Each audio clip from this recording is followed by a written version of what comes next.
Hello everyone, কেমন আছো সবাই? আশা করি খুব ভালো আছো। না গো, আমার শরীরটা বিশেষ একটা ভালো নেই আজ সকাল থেকেই।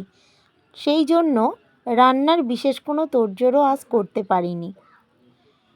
কিন্তু আমরা মেয়ে মানুষ, শরীর খারাপের অজুহাতে শুয়ে থাকলে তো আর ডান হাত মুখে উঠবে না। সেই জন্য তাড়াহুড়ো করে উঠে পড়লাম। ফ্রিজ খুলে দেখি আগের দিনে আনা কিছুটা চিকেন বাকি রয়ে গেছে।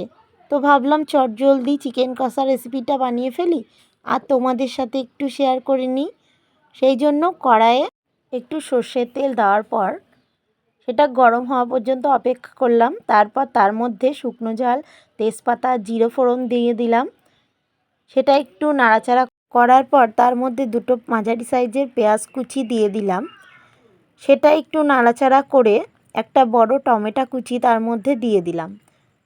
এইবার পেঁয়াজ আর টমেটো কুচিটা একটু নরম হবার পর তার মধ্যে দিয়ে দিলাম আগে থেকে বেটে রাখা আদা রসুনের পেস্ট।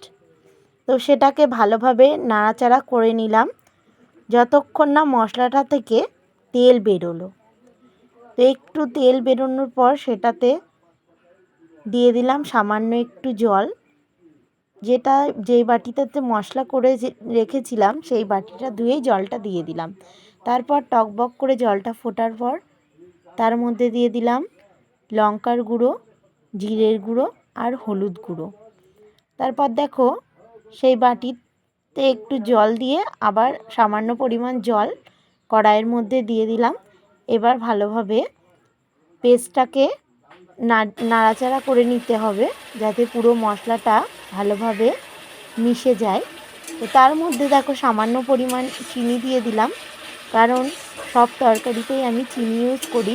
চিনি দিলে তরকারির রঙটা ভালোভাবে খুলে যায় আর স্বাদটাও অন্যরকম হয়।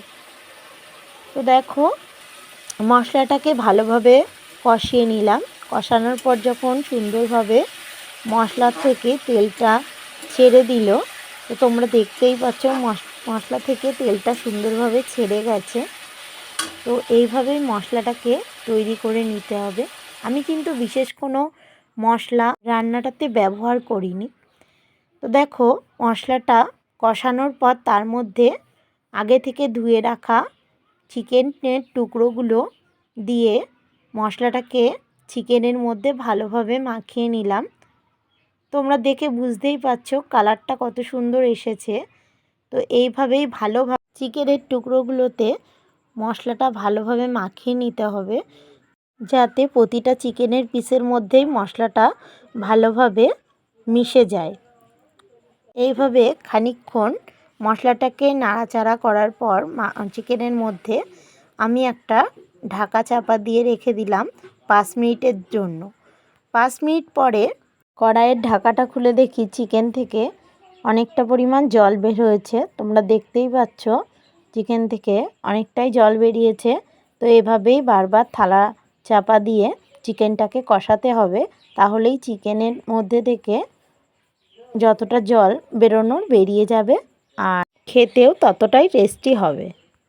এভাবেই খানিকক্ষণ ধরে চিকেনটাকে ভালোভাবে কষলাম। তো কষতে কষতে তো অনেকটা পরিমাণ জল বেরিয়েছে আর কালারটাও দেখলেও তোমরা বুঝতে পারবে যে রঙটা চেঞ্জ হচ্ছে চিকেনের। তো এই চিকেন কষাটা খেতে খুবই টেস্টি হয়। তো তোমরা একবার করে দেখো, খুব অল্প মশলায় খেতে খুবই ভালো লাগে। তারপর অনেকক্ষণ ধরে কষার পর যখন চিকেনটা দিয়ে আবার তেল ঝরতে শুরু করলো, তখন আমি আগে থেকে ভেজে রাখা কিছু আলু চিকেনের মধ্যে দিয়ে দিলাম। তো দেখো চিকেনটাকে দেখলে তোমরা বুঝতেই পারবে তেলটা কতটা পরিমাণ চিকেন থেকে আলাদা হয়ে গেছে। তারপরে চিকেনের মধ্যে আমি পরিমাণ মতো লবণ ইউজ করলাম।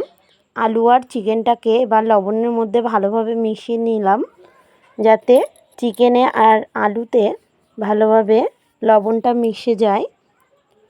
দেখো এইভাবে আবার অনেকক্ষণ ধরে কষতে হবে, 5-7 মিনিট মতো।